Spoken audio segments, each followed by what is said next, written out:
Guys, কি অবস্থা সবার?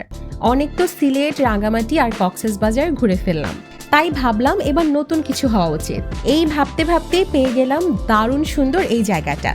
বান্দরবানের লামাতে অবস্থিত এই রিসোর্টটা আমার কাছে একদমই অন্যরকম লেগেছে। এখানে নেই কোনো কোলাহল, নেই কোনো হইচই। মাতামুহুরী নদীর পাশেই গড়ে উঠেছে এই রিসোর্ট, যেখানের বিশেষত্ব হচ্ছে এই সাদা পাহাড়ের ভিউ। আর আজকে এই রিসোর্টের বিস্তারিত তথ্যই আপনাদের সাথে শেয়ার করব। চলেন শুরু থেকে শুরু করি এবারের ভ্রমণ গল্প। ঢাকা থেকে রাতের বাসে করে আমরা চলে এসেছিলাম চকরিয়ার পুরাতন বাস স্ট্যান্ডে। সকালে নাস্তা সেরে নিয়েছিলাম ছোট্ট এই দোকান থেকেই। তারপর এখান থেকে দামাদামি করে একটা অটো সিএনজি নিয়ে নিলাম, যেটা যাবে মানিকপুর ঘাট পর্যন্ত। কতক্ষণ লাগবে যাইতে?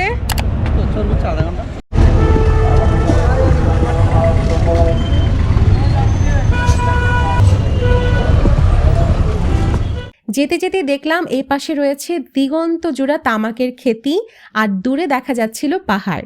এক কথায় দারুণ সুন্দর ল্যান্ডস্কেপ। আপনার নাম কি জানি বললেন?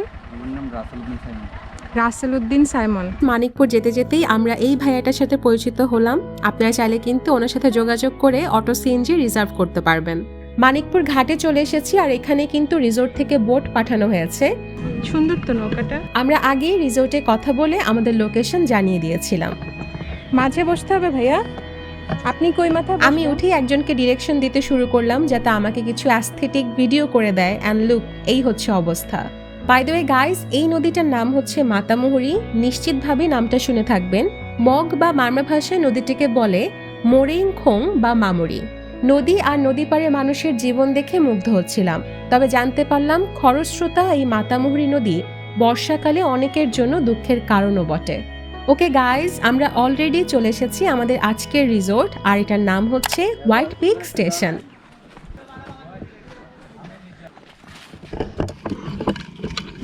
আমরা এসেই চেকিং করে ফেললাম। এবার চলেন আপনাদেরকে জায়গাটা ঘুরিয়ে দেখাই। এখানে কিন্তু থাকার জন্য বিভিন্ন ব্যবস্থা আছে। এপাশে দুইটা কটেজ দেখলাম, এটা আমার পার্সোনালি খুবই পছন্দ হয়েছে।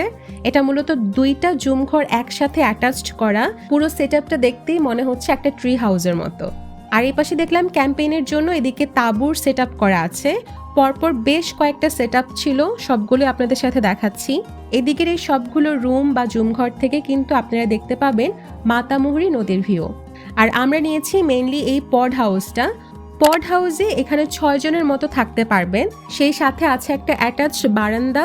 বারান্দা থেকে সরাসরি মাতামুহুরী নদীর ভিউ পাবেন না, তবে দেখতে পাবেন এই সুন্দর সাদা পাহাড়ের বিশাল ভিউ।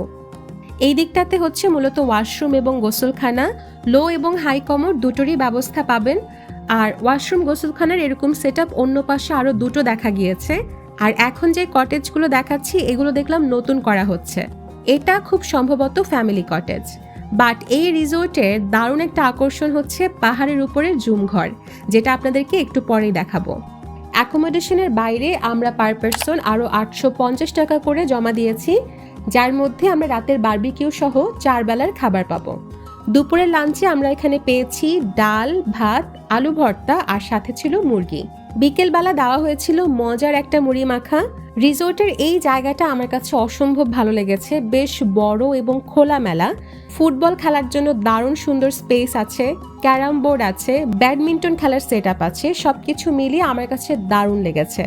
রাতের বেলা অত শুট নিতে পারিনি, তবে রাতের বেলা আকাশে এত তারা দেখা যাচ্ছিল। আর সাথে আমরা খেয়েছি মজার এই বারবিকিউটা। এখন যে ভিউটা দেখাচ্ছি এটা হচ্ছে পরের দিন সকালের ভিউ। আমরা যখন ভ্রমণ করি তখন শীতের একদম শেষ সময়ে, কিন্তু সকালে ঘুম থেকে উঠে আমরা এই কুয়াশা ভিউটা পাই। চারপাশ কুয়াশাতে একদম ঘোলা হয়ে আছে, আর প্রচুর ঠান্ডা লাগছিল। বাই দ্য ওয়ে গাইজ, এখানে কিন্তু একটা ছোট্ট মুদি দোকানও আছে। সেখান থেকে টুকটাক স্ন্যাক্স বা প্রয়োজনীয় জিনিসপত্র আপনারা কিনে নিতে পারবেন। টায়ার্ড হয়ে গেছে। যেটা বলছিলাম যে এই রিসোর্টের বেস্ট ভিউ পাবেন হচ্ছে পাহাড়ের উপরের জুমঘর থেকে। তো এখন আমি সেদিকেই যাচ্ছি, চলেন আপনাদেরকেও ঘুরিয়ে নিয়ে আসি। আমাকে পথ চেনানোর জন্য একটা ছোট পিচ্চিকে নিয়ে নিলাম। তো পাহাড়ের উপরে সেই জুমঘরে পৌঁছাতে মোটামুটি 20 থেকে 30 মিনিটের মতো সময় লাগবে। আমি তো উঠতে উঠতে পুরো হাঁপিয়ে গিয়েছি, কিন্তু উঠার পর আমি যা দেখি আমার মন একদম শান্ত হয়ে গিয়েছে। এত সুন্দর ঠান্ডা বাতাস আসছিল, আর এত সুন্দর ভিউ, মাই গুডনেস। তো এই ভিউটা দেখার জন্যই এত কষ্ট করে উপরে আসলাম। এখানে 2টা জুম ঘর দেখতে পেলাম, এখানেও আপনারা চাইলে থাকতে পারবেন। আর এই হেমকটা হচ্ছে হোয়াইট পিক স্টেশনের বেস্ট একটা জায়গা, এখানে বসে বন্ধুদের সাথে আড্ডা দিতে কার না ভালো লাগবে। So this is the best feelings ever. I hope আপনাদের সবার ভালো লেগেছে।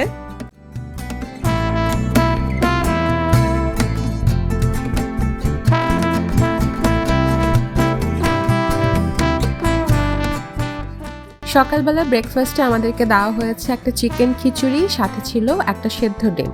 সবশেষে আমি বলতে চাই এই রিসোর্টটা হচ্ছে অ্যাকচুয়ালি তাদের জন্যই যারা পছন্দ করেন একটু নিরিবিলি কাম কোয়াইট পরিবেশে থাকার জন্য, এবং যারা চান বাজেটের মধ্যে খুব সুন্দর একটা অ্যাডভেঞ্চার এবং একটু ডিফারেন্ট ধরনের কোনো ট্যুর করার জন্য, এবং যারা পাহাড় পছন্দ করেন তাদের জন্য আমি বলবো এই রিসোর্টটা একটা বেস্ট অপশন।